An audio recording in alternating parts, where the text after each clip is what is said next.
morning, everyone. This is Biz Chicks TV.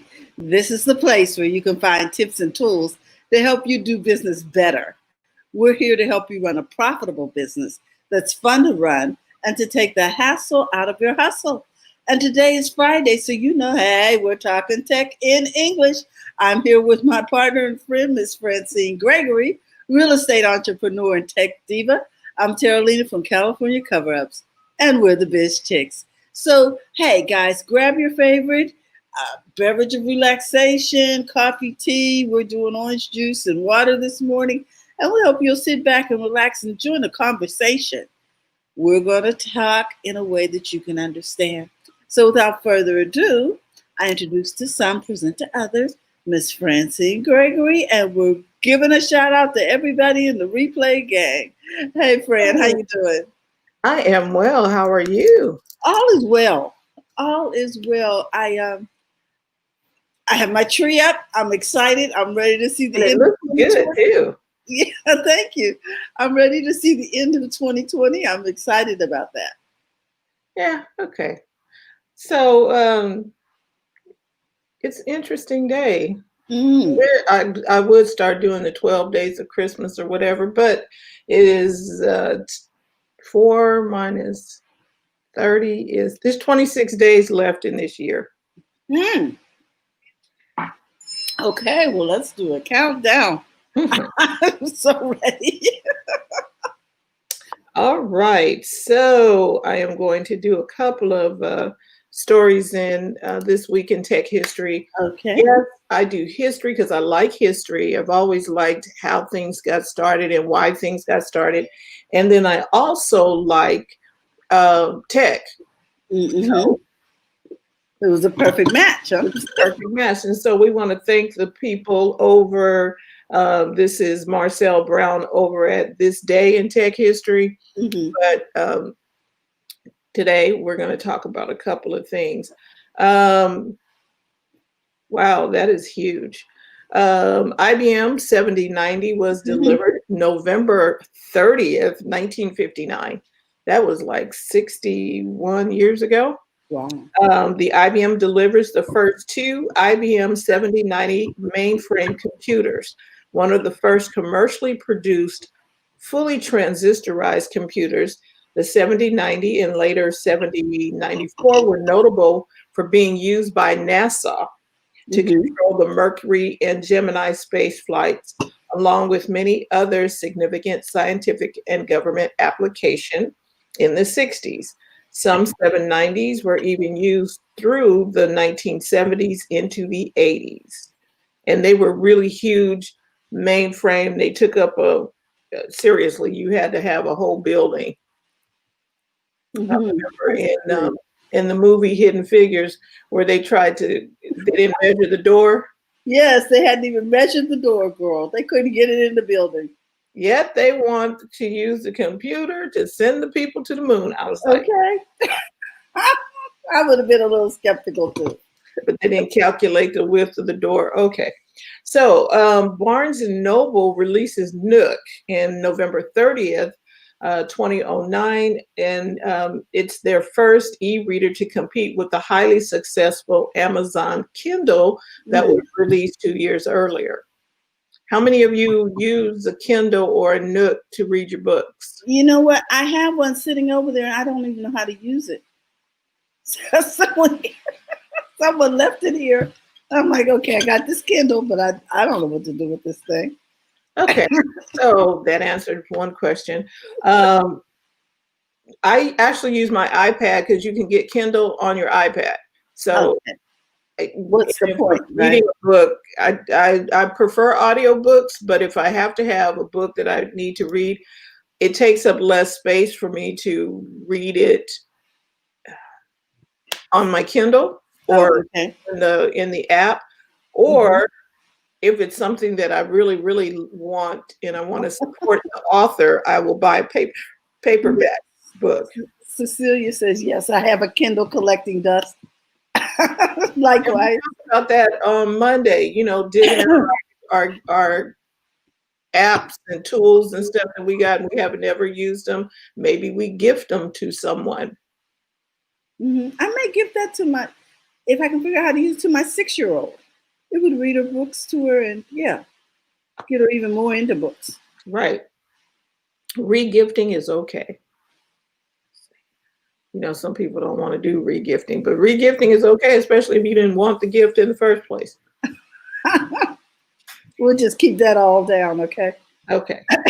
On December 1st, 1971, Project Gutenberg was launched. Mark Hart, founder of what is now known as Project Gutenberg, launches the project by making his first posting, the Declaration of Independence. Now known as the father of ebooks, earlier in the year, Hart had been given an operator's account on a mainframe at the University of Illinois, where he was a student. Having been given highly valuable computer time when few people had such opportunity, he decided to begin a project that would digitize and electronically preserve public domain books and texts and make them freely available. The Xerox Sigma 5 mainframe at the Materials Research Lab at the University of Illinois just happened to be one of the first 15 nodes on the early ARPANET, excuse me, the beginning of the modern internet. The ability for anyone connected to this network to download information was a major inspiration for Hart to begin Project Gutenberg. So Project Gutenberg means that you can read whatever's out there in the public domain. I love the fact that he named it after the first press. It's like, okay, this is another form of book publishing. Right. You know, the Google, what wasn't it, the Gutenberg Press? Gutenberg Press, where allowed us to get the Bible out to the masses and get newspapers out, and the beginning of printing. People were able to reproduce. Yeah. November 1st, 1999, the domain name business.com sells for $7.5 million. Come on, really? Yeah, well, business.com. Seriously, if you wanted that, that's a major name, not business_dash.com. You know what I'm saying? Like variations, but at the time, it was the most expensive domain name sold in history and still ranks in the top 10 all-time most expensive domain names. Do you want to know some of the others? Yeah, give us a couple. Okay, so I don't know, you did top 10, and why don't I see just 10? Okay.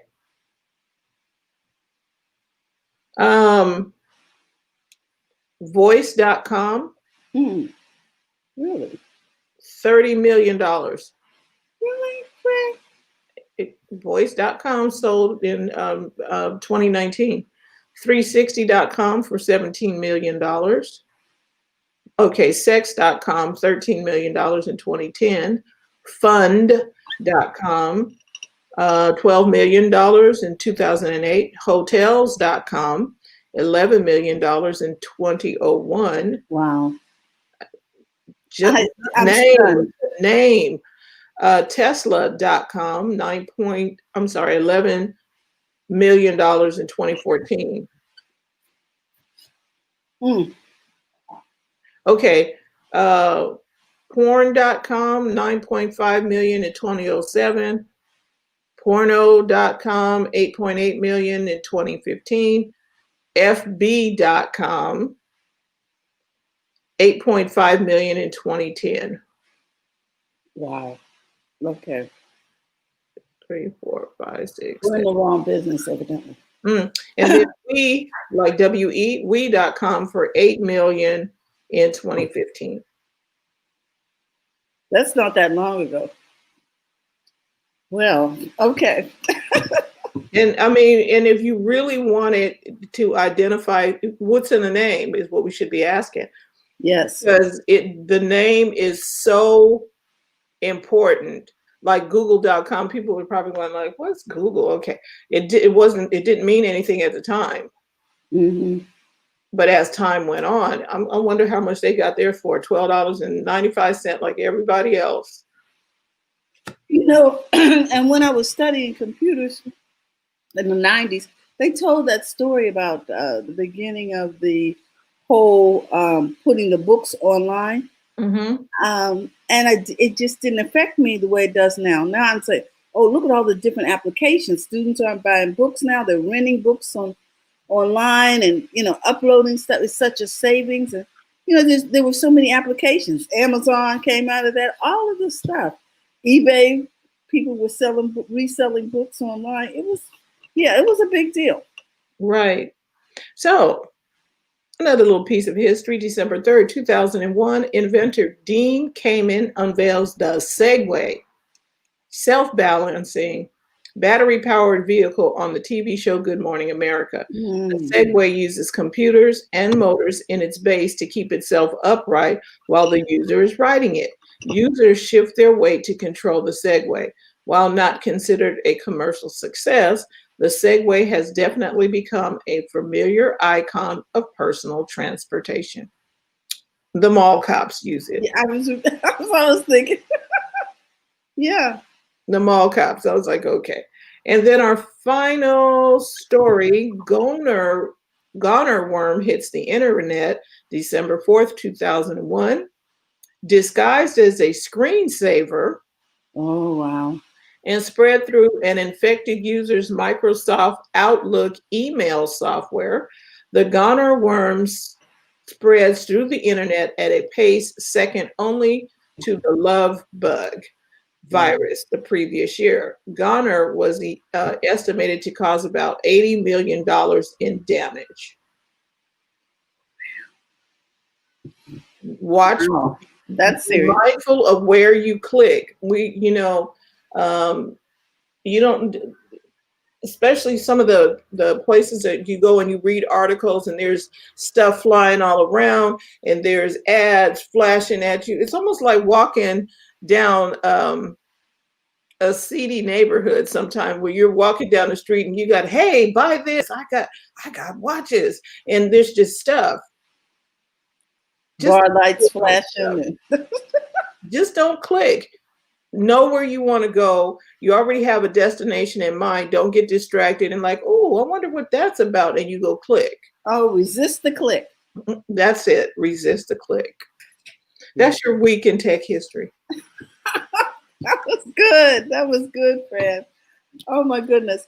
I've got some great stories for us today. And I want to start with this one. Did you know that Cash App has launched a clothing line? Shut up. let me add this to the stream. Let's see. You see that? And I'm going to go over here and show you some stuff over here and walk you through the app. You can now buy clothing over here on Cash App. And when you do this, check this out. So wherever you tap, it lets you sort of see the clothes on the models doing different things. I love this approach. I love this. So it's not necessarily Cash App selling the clothes. It allows you to sell your stuff on Nope. This is the shop, the collection. This is Cash by Cash App. See that? The name of the clothing line is Cash. Okay, where do we find this story, Terry? This one's over on The Verge. Introducing Cash by Cash App. You see that? And so when you click into the collection, you can see the different clothes, and then you can shop. You can shop tees. You can shop sweatshirts. And you see they're kind of pricey, $100. Mark is funny. Mark says, there you go, ladies, clothes that you can wear while you're sending me your cash. I love it. Jackets. I just like the fact that it's so animated. Look, when you mouse over it, the pictures are really vibrant. It's sort of animated. Go down to the footer again of the email. I mean, the footer of the website for me, please. Go up here. What do you mean? Down this way? Yeah, keep going. I want to see something. Keep going down to the bottom in the green. I didn't want to give y'all I want to see the scroll burn. I'm scrolling slowly. no, I just wanted to check for legitimacy. That's all. Yeah. Oh yeah. No, I'm serious. I'm like, You see copyright 2020. yeah, I see it. Mm-hmm. I'm good now. Yes, and it is hooked to your Cash App, and you can now go in there and you can buy clothing. I thought that was a phenomenal marketing tool. So Cecilia said, "What? Cash App clothing? Yes, ma'am. Okay. Cash App clothing. So would you buy Cash App clothing? I just like the way it is geared with such a youthful approach. You see that the animation of it all is so engaging. I can see where this would appeal. Introducing Cash by Cash App. And so when you click here, then it takes you into the portal. Okay. Okay. Now, here's my other, I got two things for today. Before you go there, would you buy is that something you would buy? It's not geared for everybody. You know what? I went in and I tested it. I bought some things for my grandson because I thought, okay, this is pretty cool. I can see if they like it. And it's unique. It's not something you just pick up, at the Gap or Target or, you know what I mean? Okay. I'm just, I'll let you know, guys, when it comes in, maybe I'll unbox it when it comes in. And check this out. Most of the stuff on here is on back order. Oh, so somebody been buying it already. Evidently, somebody knew about it before we did, girl. Because they are sold out of a lot of stuff. And you have to say, this is on back order for 4 to 6 weeks. I'm like, say what? That's past Christmas. Yes, it is. So I guess it'll be a birthday thing or something. Nice. Okay. What's your other story? I'm sorry, I didn't mean to interrupt. It's okay. I need to. Can you stop sharing? I need to stop sharing and come back in. There you go. Okay, so now let me go back to our share screen and find the other tab, and that is this one. And you've seen this one, but I think we need to revisit this because recently they had a news a news report about showing news anchors actually doing the news, which were IA robots. So okay, I remember that. Yeah. So you push the audio so we can hear it, right? Okay. Well, I haven't started it yet. Okay. No. I mean, little box. Can you hear it? Can you hear it, Fran? I think so. Okay, I'm gonna turn it up. Did you click the box in to share? I'm not sure. Let me go back. Okay, and then hold on. Because I hear it from yours, but it should play through the yeah, it should play through the what do you call that thing? Okie dokie. Now I gotta go find it. So I'll come back. No. Just take your time because it's right there. Just you're on the button. You're just gonna go into share screen, and then you want to. It's not right there because I lost the what do you call it? Lost the link. I exited out.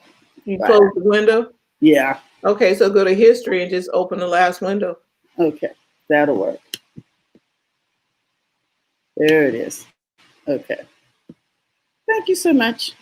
Sometimes it's just hard to see. You can always, so that's a little tidbit that if you close the window, you can go back and get it by history. I was able to make this money by day. And now I got an ad. Trading stocks. I gotta let the I'm ad cash run. by the close every single day. Is that a YouTube? Bear market, yeah, bull it's a market, YouTube. Oil is down. Oh, it won't let you just click and skip the ad. Overnight risk. Here it is.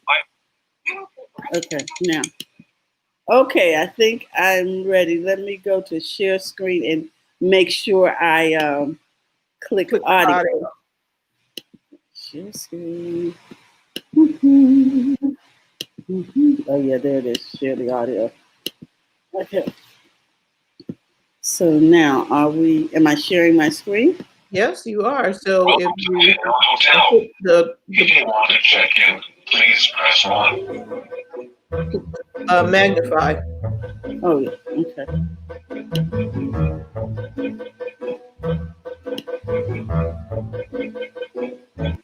My full screen? Okay, there we go.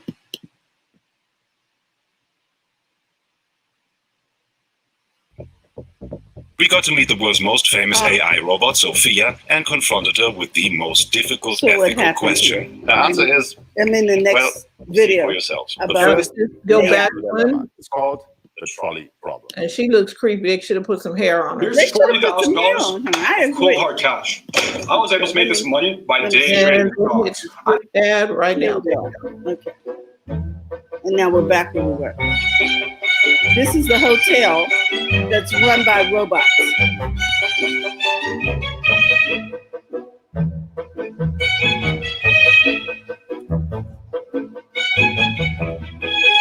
So even the Wait, fish, this ain't even real? no.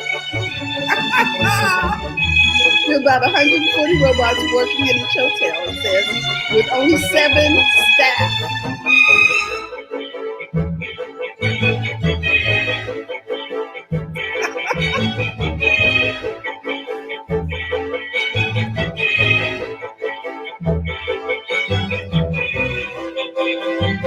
And I think this is interesting because people are looking for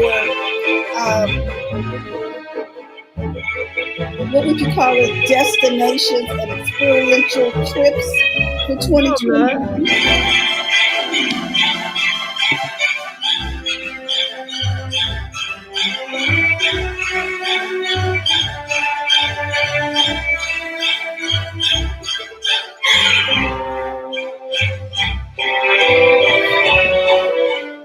Okay, I do not feel warm. You did not feel warm and fuzzy with that? I don't feel, yeah, you can stop. Yeah, I don't feel warm and fuzzy like I want to. Let me stop my, can you hear all of that? Yeah, so just, now you can exit the We other all one. imagined it. Okay, let me come back over here and exit. Okay, I don't feel warm and fuzzy looking at the dinosaurs checking me in. I'm sorry. Wasn't that funny? I was like, I feel like I'm in Jurassic Park on steroids. What happened? All the animals just took over or what? I think you I can don't know go why too they far. chose dinosaurs. I don't know. Hey TJ, I think you can go too Hello. far on Animation. AI. Come on now. I think it was just to keep the AI interesting. You know I what I think mean? they didn't have nothing else to do. Let's try this. Well, and people can take pictures. Now people like to take selfies. Let me take a selfie with the guy checking me in. Check this out. You know what I'm saying? Here we are at the fish tank. You know, people just The fish ain't real. the carts are running themselves. The trash can robot looks like a trash can. It's And sort what of like, happens if somebody hacks into it? well, I guess they start dumping trash all over the lobby. I don't know.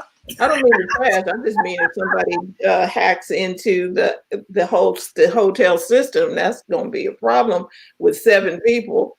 Okay, that's true. I don't know. I'm sure they have a backup for the backup. But I thought it was interesting. And the thing that got me thinking about this was recently they actually had a AI robot doing the news, standing up, just matter of factly, almost like a weather person.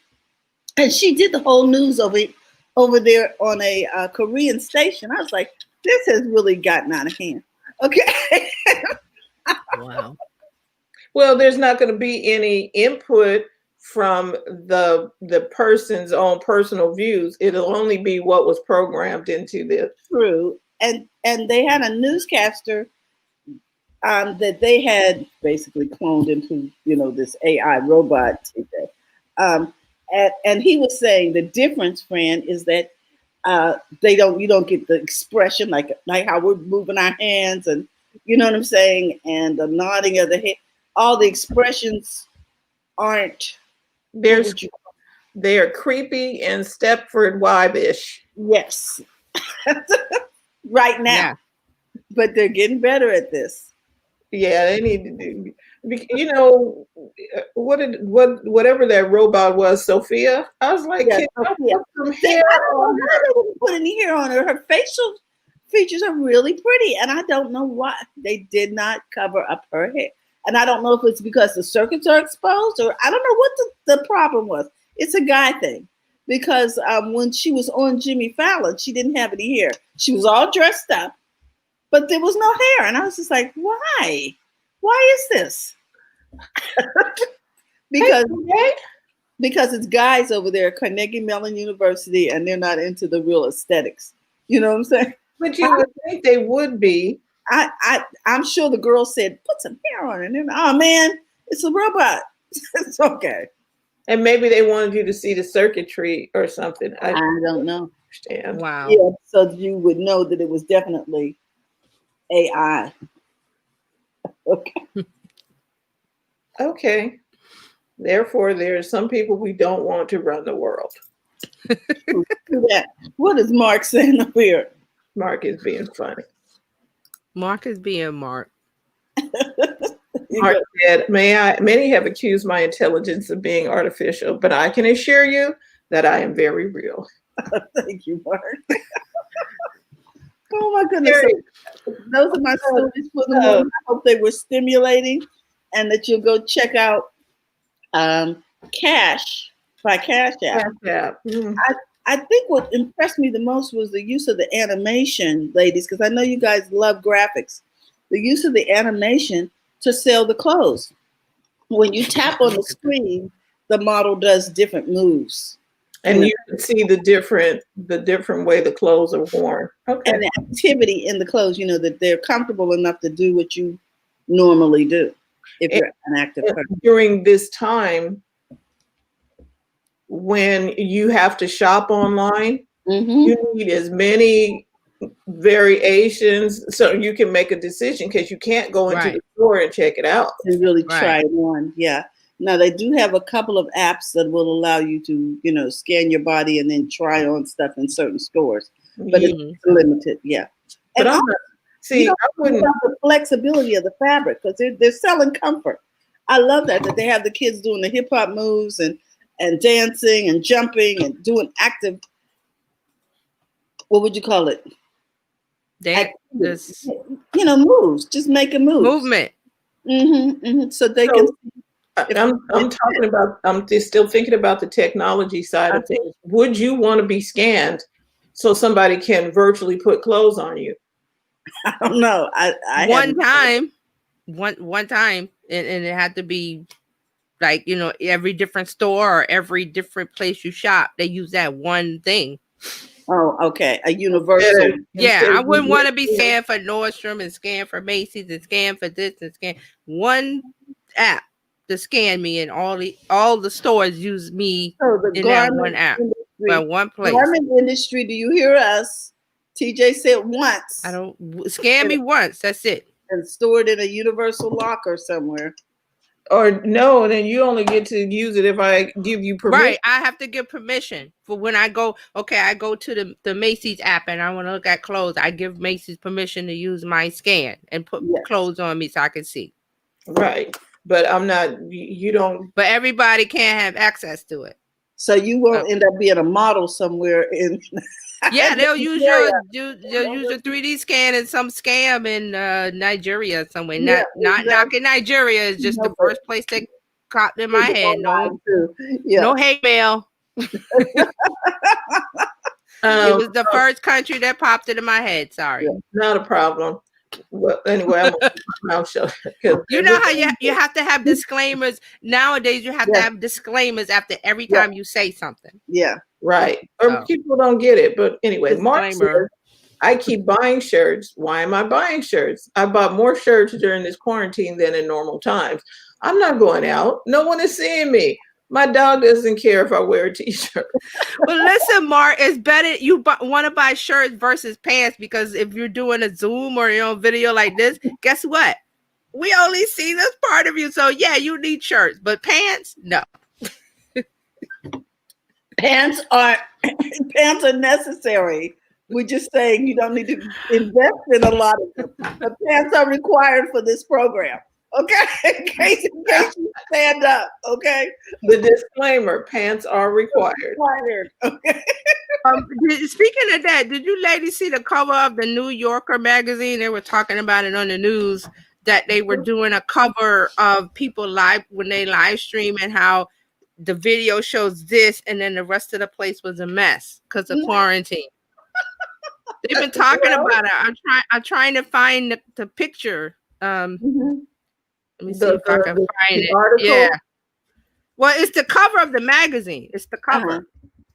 Wow. I know it's on Twitter, and let me see if I can find it real quick because it just brought it up. I was like, oh, that's the thing where. What is that commercial where she's getting ready to do an online date and she realizes something's on the couch and she sort of throws it out of the camera view? But you know, we've done that, right? Yeah, it's like, oh, that's showing. Wait. That's it. I don't know if I could get any bigger. Let me see.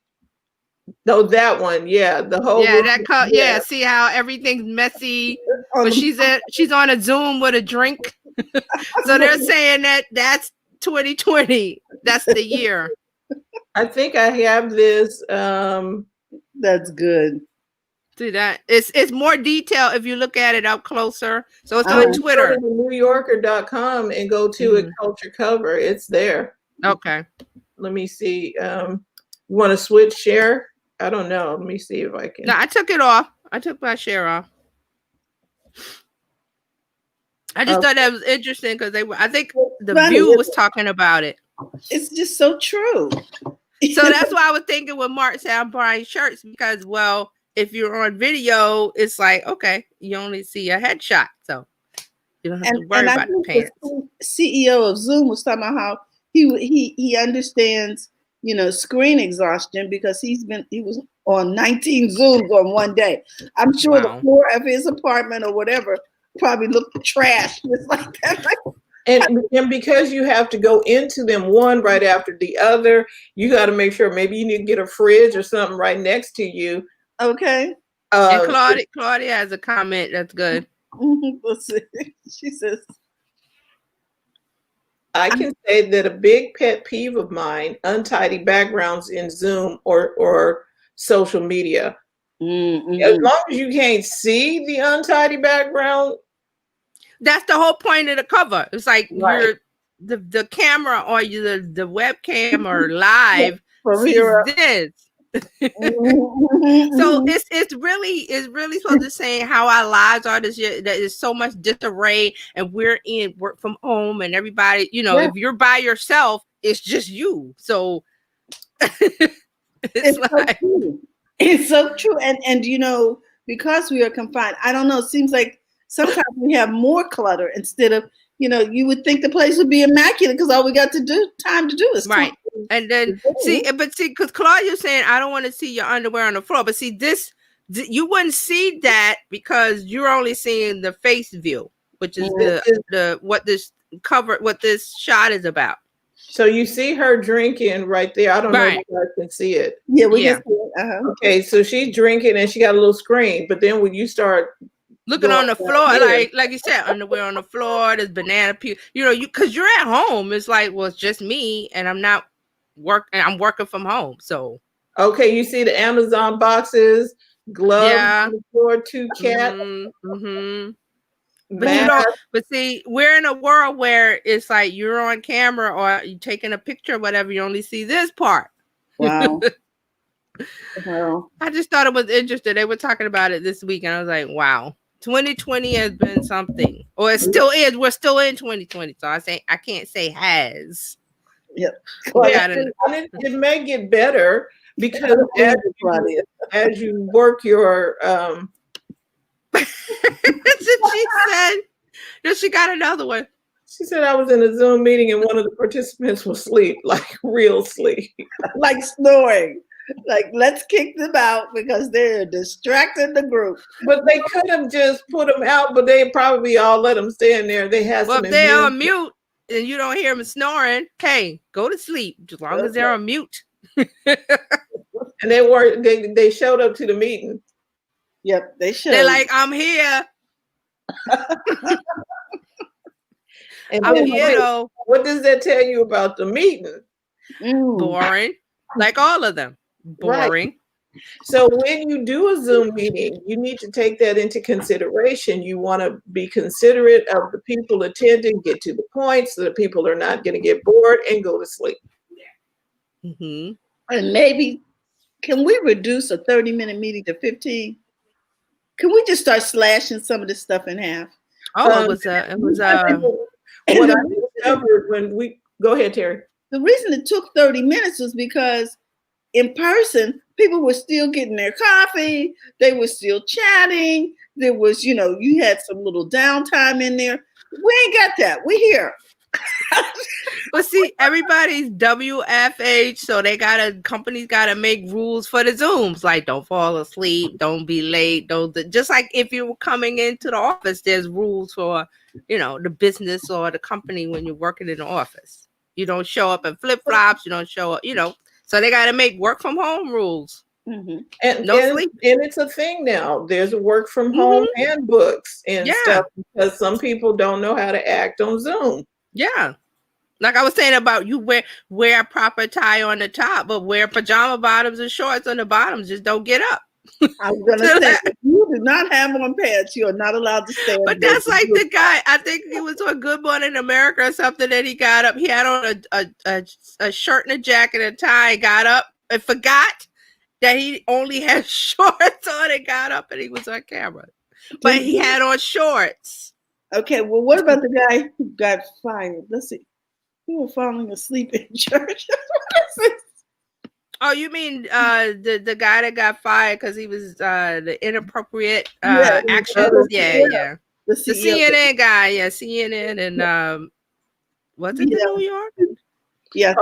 Claudia said rules began for people with no home training. Exactly, Claudia. But see, as a company, you have to have those in place because there's the legal ramifications, as we were saying with the guy that got fired. It was a legal this and that because if legally things have to be in employee rule book, right, in writing for employees. So that was like it's a sticky point, but that's the case. That's why you have to have rules.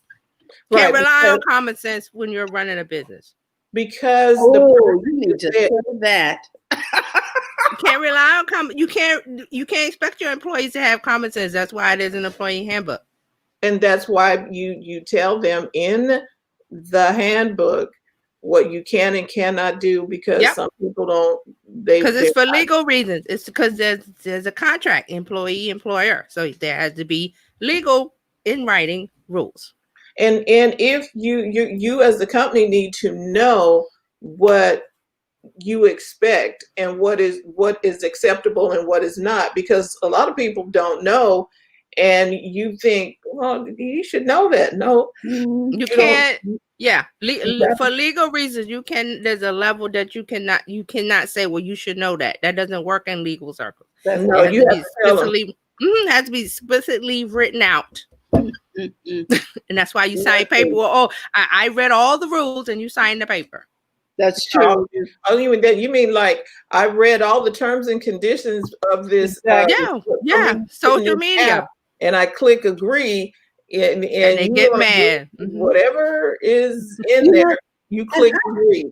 Yeah, and I want to say this, that if you are signing that kind of thing in this day and age, you need to check out the part on social media because a number of school teachers have been fired for taking pictures of themselves drinking while they were on vacation. Remember the woman who went to Germany? Yeah, I remember what you're talking about. The school board came back and fired her. Because she was on vacation, one time, but she put it on social media. Mm-hmm. So I think she's a kindergarten teacher, something small, small impressionable children. So, and the parents got upset. So it's one of those things. We live in a world where everything has to be spelled out. Like I said, the disclaimer. I said Nigeria, so I don't want to offend the people in Nigeria or Nigerian descent. So I got to think about that before I say something. So those are the things we got to do. Like disclaimer. It's crazy. Personally, yeah. But yeah, that there may be some terms and conditions of employment that you need to consider before you start posting stuff on your social media. Okay, so that is why we are coming up with a social etiquette class. I think we should call it good home training for good home training for social media. Well, but it's necessary because some people, you think that you're at home, you're always on. We need to just now think that we're always on site or online. We are always on. Mm-hmm. Mm-hmm. Yeah.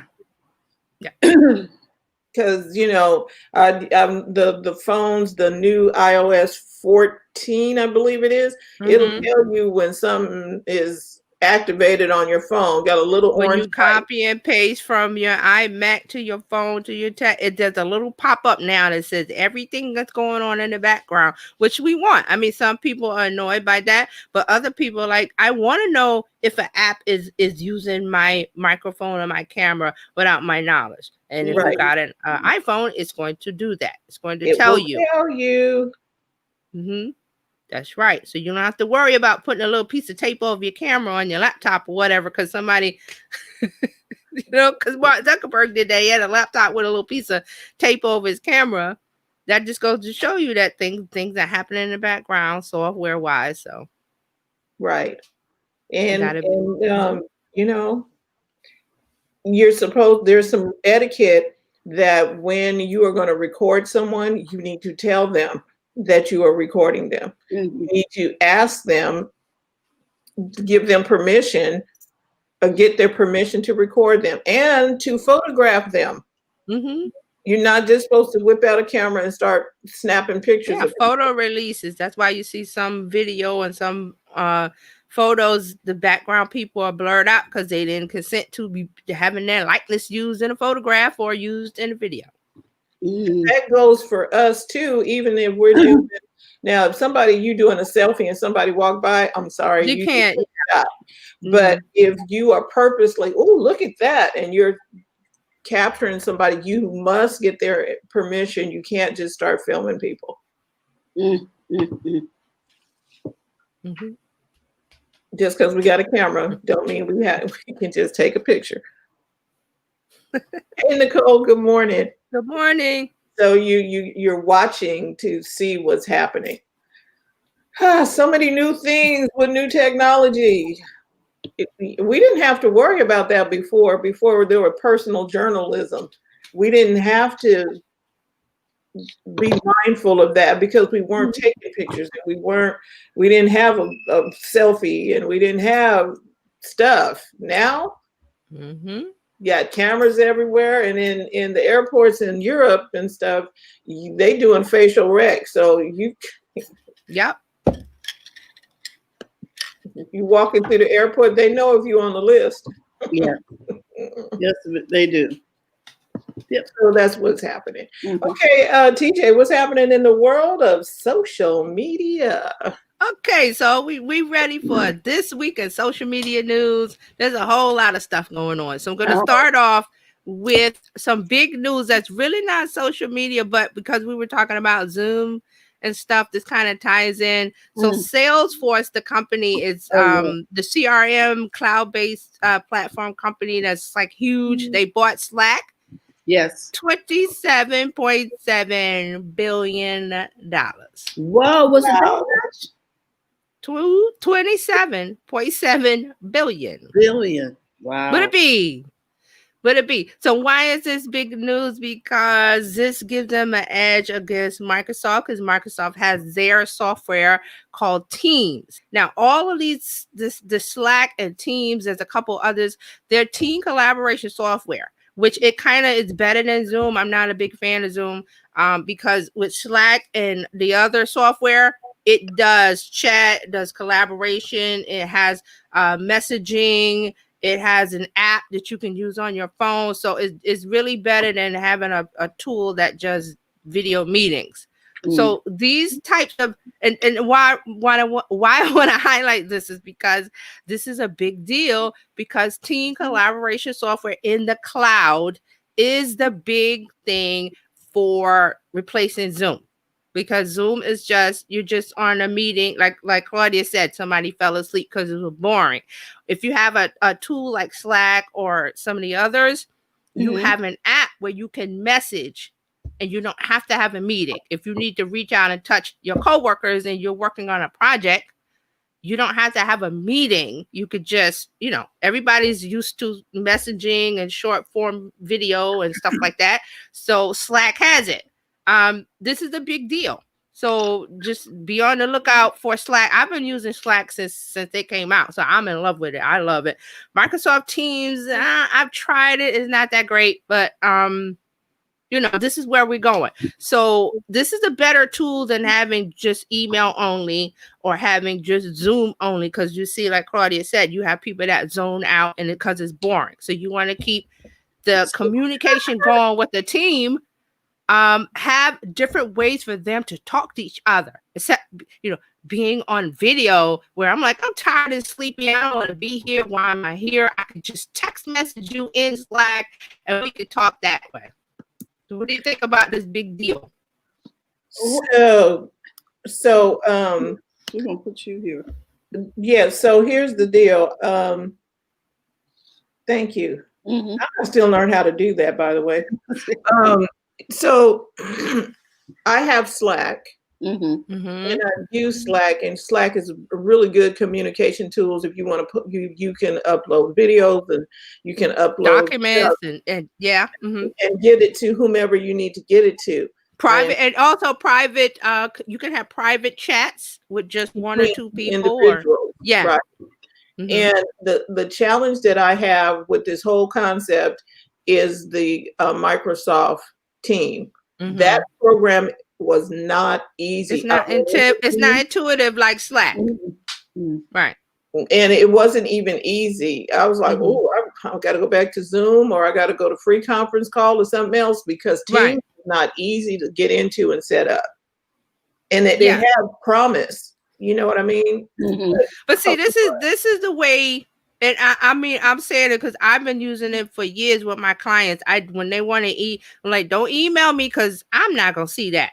But if if I set up a Slack and we set up the channels and this and that, when you send me a message, I'm gonna see it because it's gonna pop on my phone or my watch. My email is just gathering email, and I'm like, I go in and I dive in once in every while because somebody sent me an email. Like, well, I gotta open my dang on email and dive in.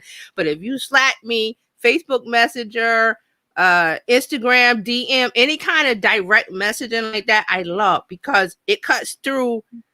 It allows me to get the important stuff, which is why I was saying about the Zoom and the people sleeping and they're uninterested, because you're having unnecessary meetings when you text me in Slack. See? Because Slack does text, video, Fran said, you could put files in there, documents, video. It does video chatting, video me. It does everything for free up until a limit. Now, if you need, more storage and storing the messages, they have paid plans, but it's not expensive. But you could always start off with the free one. So it's just one of these things where we're not going to do email for team collaboration. I mean, when you have a project of 50 people or 30 people or 100 people, you're not going to email. You're not going to have an email chain. That's not counterproductive. And then you don't get anything done. And see, I was, for my real estate stuff, I was thinking about it because I'm in here right now and I got stuff that I need to send to the title company, stuff to the other agents, stuff to. And when you go in the Slack, right, you see the new messages are bolded. So you don't have to figure out what's new.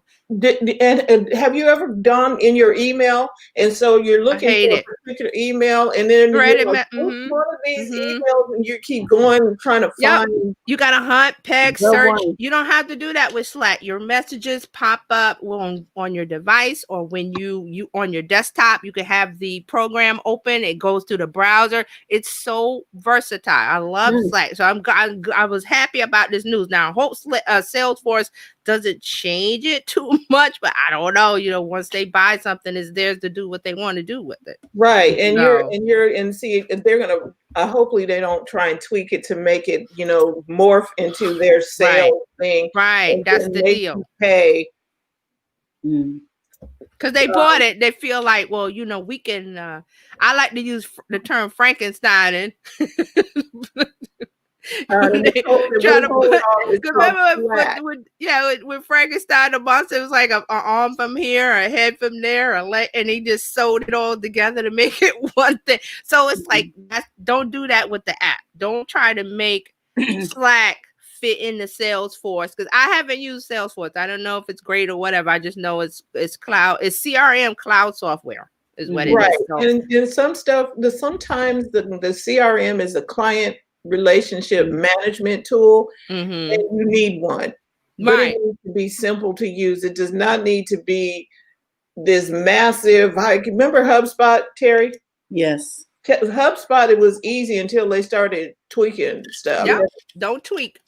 Just let me make a phone call from the app. If it ain't broke, don't fix it. Exactly. And give people a chance to enjoy it, and then add a little something, and then add a little something. Oh, ask us before you add a little something. It's sort of like Thanksgiving dinner, you know. I still want the turkey. Don't swap it out for a salmon, and I come in there and with turkey, and then, you know, it's in the back room behind blah blah blah. What? So just be gentle with us, especially right now. I was telling Francine, Terry, that right now there's been so much change. I just need a break. I just need a it's time. Take a rest. Drop out. People just change the whole thing on me. Yeah, because see, I mean, I always say on the weekends, I'm not social media, nothing, unless it's my friends or fan. Like I said, if you send me a message on one of those messenger apps, I might respond, or text message. But I'm Saturday and Sunday, it's like zone out, because you got to take a break from it. It's too much information. There's too much stuff going on. So yeah, you got to take a break. I'm gonna look into Slack. Hopefully they don't change it. Yeah, I hope so. I'm keeping my fingers crossed. So because my eye on it. But that's the news that came out this week, was that they, Salesforce bought them with all of that money. I was going to say with a significant amount of money. A whole lot of money. All right, so we're going to move on to Spotify. Okay. Spotify has some news. They are testing Snapchat-like stories for playlists. Now, what they're doing is, when you go to the Christmas hits section in Spotify, I didn't really go and do this part. You can, when you go to the Christmas list section or something, they have a circle icon where you can click on it and you see stories from the artists on the playlist, I think. I didn't really check this out, but this is a test. And I believe Spotify has been testing. Last year they did test like a stories feature. So this ties into every social media app, every app you're using is going to try to integrate stories. Why? Because stories is a quick, fun, easy way to get attention for people to post content. And it's, it's the TikTok world. It's the TikTok craze. Everything is becoming short form video. Because you can still do long stuff. I mean, we do an hour show here. You can go to YouTube. There's longer videos. Instagram has a minute. And TikTok is working on some things I'm going to say in a minute. But this is what's happening. So they are testing this. So what do you think about Spotify, the music app, having stories? Okay, so here's the thing: are we hearing the stories, or are we seeing? No, it's stories like Instagram stories. Cool. Like it's story like every other thing. Video. So for me, that would be another app that I have to look at, but I don't use Spotify for my music. Oh, okay. So I use Apple Music. So now Apple, they're saying that Apple should have stories too. So look out for that. This is going to be interesting. I think this is going to be another revenue stream for celebrities. So that, because it sounds like it's only connected to the artist of the music that you're interested in. See, so, I didn't look at it because I have Spotify. I don't really, I have both. I don't really, I'm like, okay, I might listen to some music once in a while, but I'm not an everyday user. But I didn't have a chance to look at this. I was like, I'm going to look at it for Christmas music, because I'm like, I'm not really ready yet, even though Christmas stuff is, I'm not ready.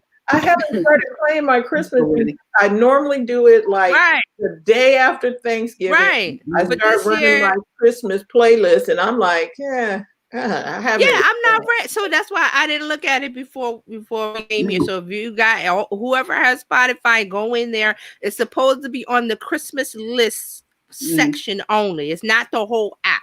So there's a circle. I saw the little video. So you play the Christmas list, whatever, and then there's an icon that shows up that looks like a circle. That's the familiar sign of a story. Remember, Twitter has it now.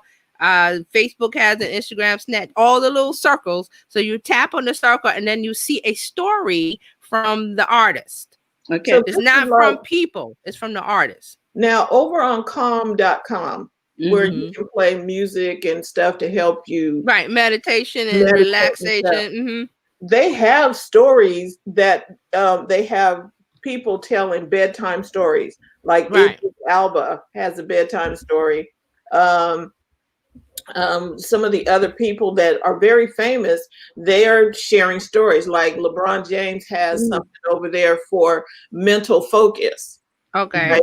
And so there are celebrities who are, you know, the story might be 5 minute long, whatever, but it's not a story in the sense that you watch it. It's them telling a story, talking to you. Right. So let's clear it up. So we have stories where you just tell a story that could go as long as you want, and we have the feature stories that is a feature on social media, and it's 15 to 30 seconds long depending on the app, and it's a quick video or a quick photo that lasts 15 seconds, and you create whatever messaging you want to say on the story, and they can be strung along. They only last 24 hours. After 24 hours, the clock goes, then it goes away. But depending on the app that you're on, you can archive it, save it, bring it back, whatever. So that's the stories feature versus, telling a story. Right. Stories. Right. So I was going to go somewhere with that because the stories. Oh, and Snapchat is the one who started. Yes. Started with Snapchat. Right. Because they jump from Snapchat to Instagram to Facebook and then everybody else. So just look for your favorite. Even I think WhatsApp has some kind. They all have that kind of story feature. Messenger everywhere. So just be on the lookout for. Even LinkedIn has it. So be on the lookout for your favorite app if they don't have it, because it's so popular. And so what you're saying is we need to learn how to tell stories so that we can in that small 15, 30 second bite. Think snackable, think bite-sized, think quick. I need to think Vine. Remember Vine was Vine 6 seconds? Remember the app? Vine? Yeah. I think it was 6 seconds, sorry. Like very quick. Yeah. And so did anybody send the link to Chachi? Oh, she's not on today. She's doing a shoot. Okay, good. Because I was like, I just remembered I didn't. Okay, because I when you finish, I want to talk about Warner Brothers. Okay. All right. So staying on the stories theme, we're going to move on to TikTok. Now, TikTok is also testing. It's going to expand the video time from 60 seconds to 3 minutes. Okay. Wow. So right now you can only do it up to 15 seconds, then you can extend to 60 seconds. And they're going to test this out because and speaking of Vine, it's longer than a Vine, shorter than most YouTube videos. So TikTok is figuring out spaces where it can fit between short form and long form video. That's what I was saying earlier about if you want to watch something that's longer, YouTube is the place, or Vimeo, or Facebook you can upload, and Instagram, IGTV. But the quick short bites of stories, there's an in between. So TikTok is trying to fit in there and make more spaces for more content, because the more places you have content, the more places you can run an ad and you can make money. That's why. Okay. So what do you think about the TikTok expanding to 3 minutes? Because now I think this is going to be wonderful. I think we're going to really get to see some talent, because 3 minutes allows you to do something really impactful. Okay, and you're right about that, but I want to take it a little further for business use. That's what I was thinking. Because you can get into explainer videos, you can explain more stuff. You can do it right now with the 15-second quick bite, but some people might want to have a longer continuing video that's not as long as 10 minutes on YouTube or IGTV, but more than the 15 to 30 seconds on TikTok and the stories. So that's why they're trying to fit it in there. So think about Quibi. What was this? What was the length of a Quibi? Remember Quibi? 10 minutes, wasn't it? 15 minutes. Quibi was 10 minutes, but I think TJ having that 3-minute cut will give people, and because you can do it on your phone and not have to produce a whole YouTube video. Yes, you can do it on your phone, be done with it in 2 minutes. Because you need to say you're absolutely right, friend. Because with TikTok, it's the ease of creating a video. There's the easy editing tools in TikTok that are fun and eye-catching, but businesses they may not have the creativity to do the 15, to string along 15-second, 30-second videos. So if they can do a 3-minute, that appeals to a business owner or business saying, listen, I can say what I want to say in 3 minutes. It takes the pressure off of the 15 seconds, and there's the easy editing tools in there. And like Fran says, I don't have to go and do a video in an editor and do this and bring this cut in and bring this filter in and do this. It's all in TikTok. That's what makes TikTok such a big app. It's fun. It's easy to use. It's all kind of fun filters. Easy, and they're trying to, so TikTok is trying to get the business owners over. That means money and ads. So they'll pay for it. Mark has a comment here. I look forward to Biz Chicks After Dark stories. Okay. Oh, you mean like we can put little snippets up on our stories and stuff? We'll see. Mark? Well, yeah, you have to keep your mind open for, the creativity of it. So I have one more thing. Speaking of YouTube, YouTube is working on their toxic comments, hate speech problem. So they are introducing new features to address the toxic comments, and this is for the owner, the creator, the owner of the YouTube channel. There's more tools to control it. So we'll put this in context. Remember on I think it was Twitter, when you wanted to share something and say, "Oh, it stops you? Do you want to read without reading it?" You sure right? You Yes. push that button? Yes, and Instagram was doing that also. Do you really want to? It was based off of keywords on Instagram, like hate words and stuff. And it said, "Do you really want to post this?" It wouldn't stop you. It was like a speed bump, like a caution sign. Like, okay, we're gonna stop you. You might want to You might want to think again and second guess yourself. Is this something you really want to post? Because it's kind of there's something wrong here. Catchy here. Right, but they wouldn't stop you from posting it. So Twitter did the same thing with the election. It was like everything you couldn't retweet right away. It was a quote tweet, and it says, you didn't read this. Do you really want to post it? You might want to read it. So YouTube is doing the same thing with the comments. So they are launching a new feature that will push commenters to reconsider their hateful and offensive remarks before posting. It will also begin testing a filter that allows creators to avoid having to read some of the hurtful comments on their channel that had automatically been in review, because you could set up words in your channel that if people type those in the comments, they get held for review, or they're moved to the side and the comment isn't posted on your channel. So it's like a holding space before the comment goes live on your YouTube channel. So YouTube is putting some of these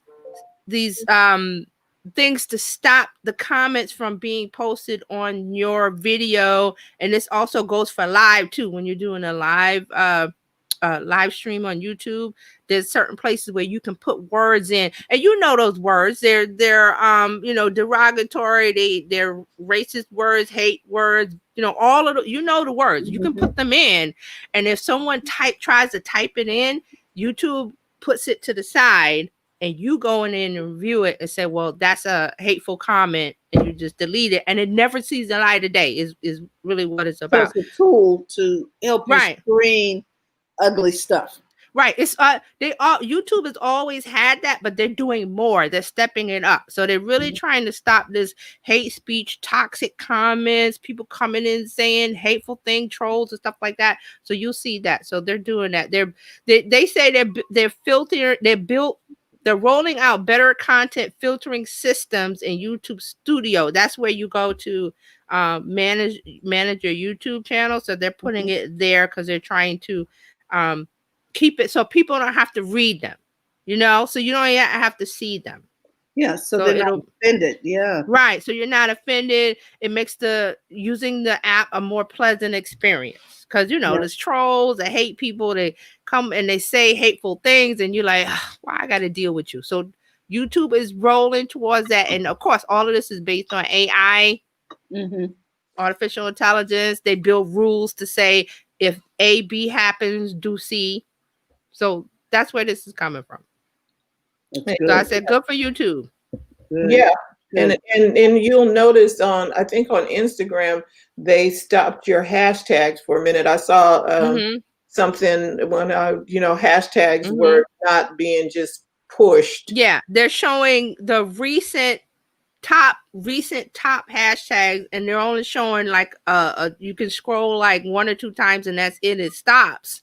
So they're not showing all of the hashtags for now, and also Instagram is moving to keyword-based search where you don't have to do hashtags, but that's coming, and they're working on something. So I'll just say Instagram is working on something. They're always working on something. So it's going to be where we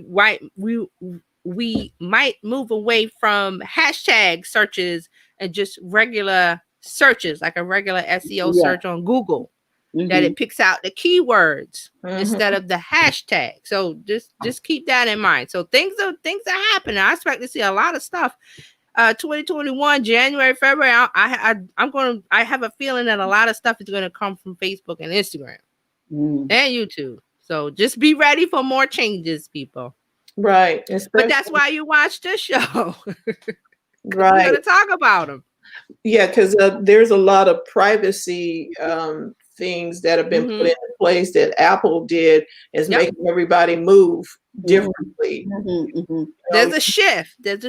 I see it and feel it. So every app is doing things. They're not coming out and going, we're doing this. They're just doing subtle things behind the background and saying, don't switch out the turkey too fast. Yeah, so like Instagram is like, we're pausing, showing you all the hashtags for the election. Well, it's been a month, but they still have paused it. So I'm expecting it to stay paused until they do this new thing next year. That's just my feeling.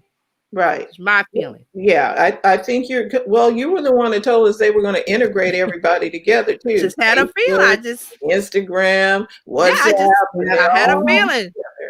Yeah, because see, when I'm reading the stories and I'm getting the news like this, and I'm listening to chatter in my groups, and I'm listening to articles and websites, and it's like there's a feeling there's something happening underneath the current. You don't see it, but it's there. So just get ready, is what I'm saying. Next year, there's going to be I think there's going to be a seismic change in the way we use social media apps. As far as the hate speech, the bullying, the toxic, the ugly part of it, which is overdue, right?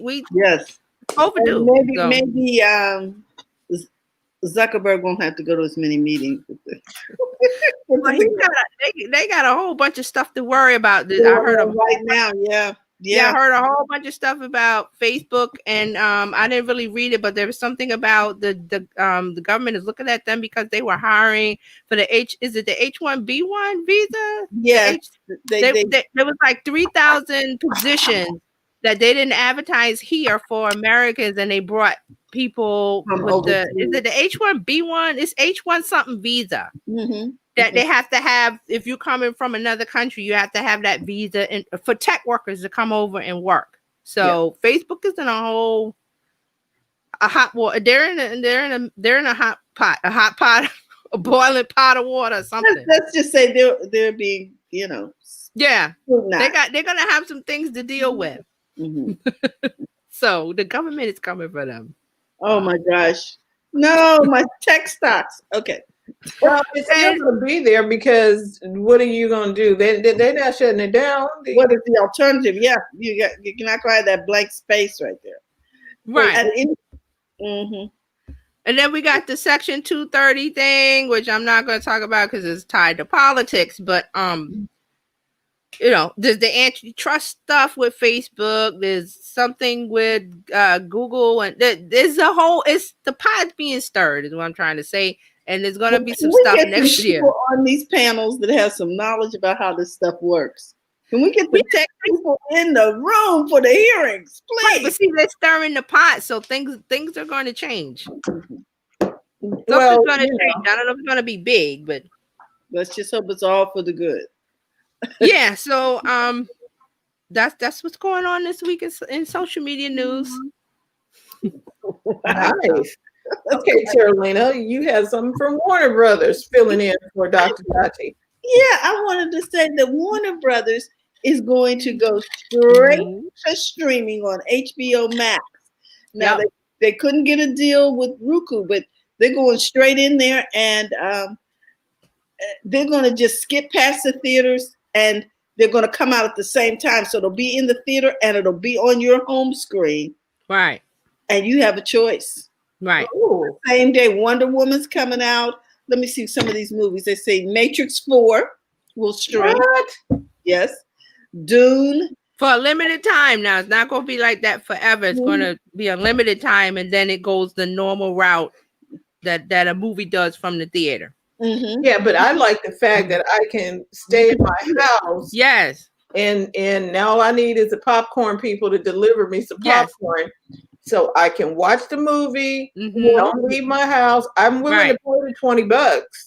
Right. Yes, it's $15. This is but see, this is the deal that you don't. If you have the HBO Max subscription, I believe they said you don't have to pay extra. I have to double check that you don't have to pay extra. HBO Max, which costs $15 a month, so you can subscribe for 1 month, and then the movies will leave the streaming service so that they're exclusively in theaters. Yeah. So for 1 month, you have access, and it says the unprecedented move comes 3 weeks before Wonder Woman 1984, a mega budget movie set to stream on Max the same day it debuts in theaters. So this is like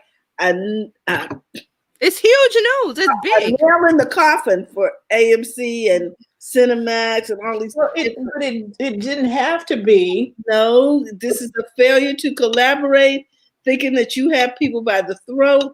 Stop it. We don't want to pay $24 for snacks. We out. We pay $15 and we're popping it in our microwave. Now, and see, this appeals to all moviegoers, because now you have moviegoers like me. I'm like, I'm not going to the movies. I'll watch it at home. But you have some people that want to go to the movies and experience. So that's why they're doing both this way for the 30 days. And then after it leaves the HBO Max, then it goes through the theater. It stays in the theater. And then, the normal time, then it goes to DVD, it goes to HBO and all, that normal route. So it sort of flips the script, because before it went to the movie and then it came to streaming. Right. Now we're going out together, and then we're going to flip it off, and you can go to the theater and see it. Right. So first run out the box premieres. You don't have to leave your house. Yeah. And I think this is going to change a lot of people's movie habits, because now you take the whole family to see Wonder Woman for $15. It's a win-win for everybody, because it's in the movie. Like I said, if you want to watch it in the movie, go ahead. I'm going to watch it on HBO Max in my home. I like the theater experience for some things. And after COVID, whenever they fix this, exactly. Yeah. It has to be fixed, because I'm not going now. No. Yeah. And you know who else didn't benefit from this was Roku, because they wouldn't negotiate, remember? And I think they did the same thing with some other movie, and eventually they had to cave.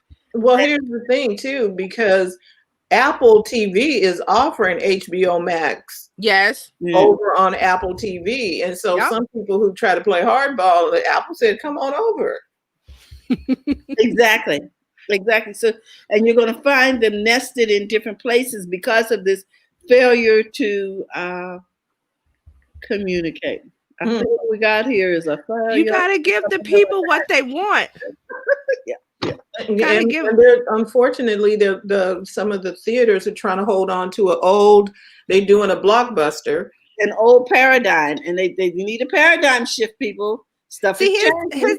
Here's the deal, and it's the same thing as with Broadway, because Broadway's been shut down since March, and those people, that industry is hurting. But the thing is, once we fix COVID and whatever, and people feel comfortable and safe to go to places like the Broadway theater, that will come back up, and it will just in a rush. It won't be a slow roll. It'll be like boom, Broadway's open, and people are just gonna rush to see it because we've been stuck.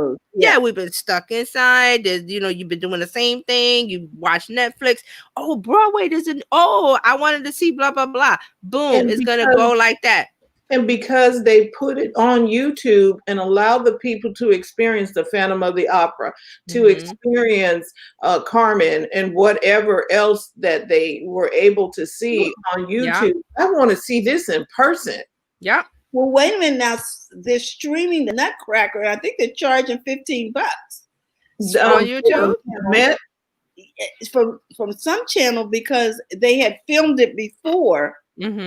The Nutcracker for the holiday, and now it's going to stream on. Okay, because the Nutcracker used to be free. Every year there's so many variations from the different ballets. The New York Ballet, this ballet is free.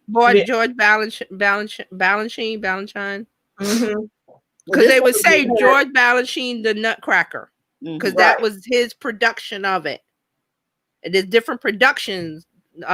Sets and numbers of the Nutcracker. The story is the Nutcracker, but each production house that puts it on is different and like that. Yeah, let me see. During Christmas time, you can get Nutcrackered out, man. There is like all of that. But they are doing some kind of live streaming. I think it's $15 or something. And some people who follow them will pay that, and and $15 is not, but I'm telling you, and I think it's an effort to save, yes, for the $15 goes for you to be a patron of the thing, not just $15 to watch. Okay, I have it here. It says, so the New York City Ballet is doing the Nutcracker. They're going to stream it on the Marquee TV app. It will be available from December 11th to January 3rd. It's a 48-hour rental. It's $25. There you go. It was filmed at Lincoln Center last December for an upcoming documentary that will stream on Disney Plus. That's exactly. Okay, and so who's okay? This is George. This is the New York City Ballet. They're the ones that do. It's called George Balanchine's The Nutcracker. They always say George Balanchine before his name. Right. It premiered in 1954, performed live by the New York City Ballet every year except this year. Okay, so they're streaming it. Okay, so I'm gonna ask you another question. Is Misty Copeland in this one? Is who? Misty Copeland. She's a ballet. If she's dancing with the New York City Ballet, probably. Did she leave?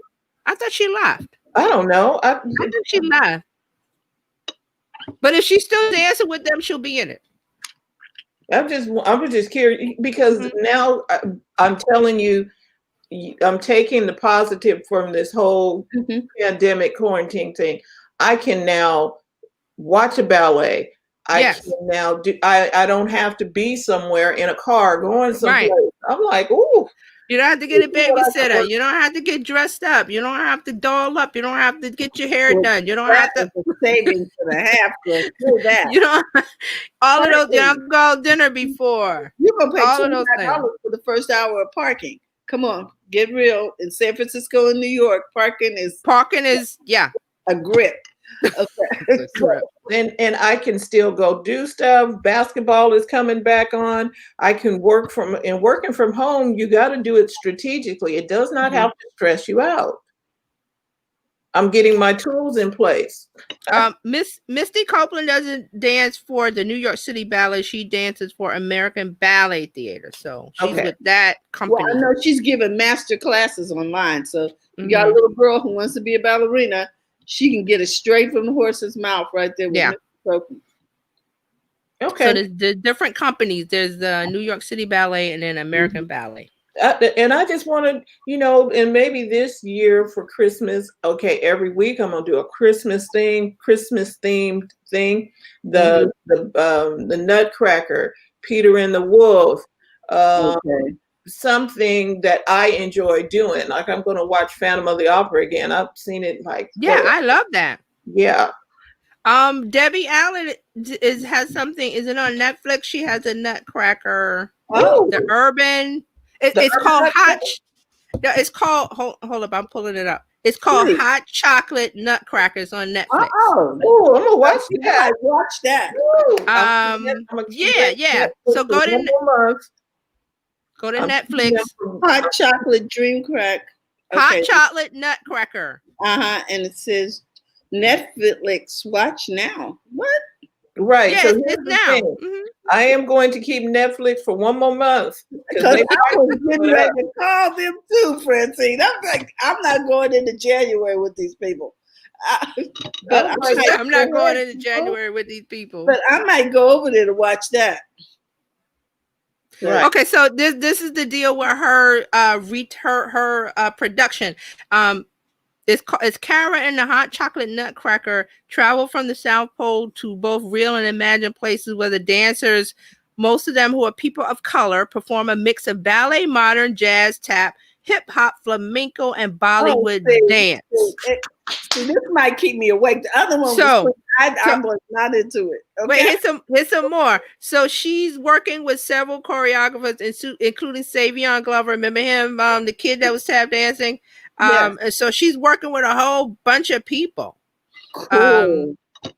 So it's going to be. I saw the preview and they were talking about it somewhere. I was like, I got to see that. So it's on Netflix. Everybody say the Nutcracker gets some flavor. Hot chocolate Nutcracker. Hot chocolate Nutcracker. This is gonna be fun. And see, we give you alternative ways to see something, and that's been a tradition. Now we can start a new tradition. Watching the Netflix, every day I'll watch a Christmas something on Netflix. There's Christmas stuff everywhere. Yeah. Pick your choice. Pick and choose. Make your choice. It's very cool. I'm gonna preview this and see if I'll be watching that today. My 6-year-old. And it's Friday. I can chill out day. We're happy. Okay, ladies. So you know what? First Mondays is coming. Somebody say something. What's up? So First Monday, we're inviting everybody who's watching this live or the replay. If you want to share about what you do and you want to tell people about it, we're going to give you a platform to do that. You'll have 2 minutes to talk about what it is you do, how you help, and we just want to give you a space to shout it out. Cool. So that's what we'll be doing on First Mondays. And that's at 4 p.m. Pacific time, 7 p.m. New York time. TJ, you can come on in and tell them about your social media and stuff too. So I will mark my calendar.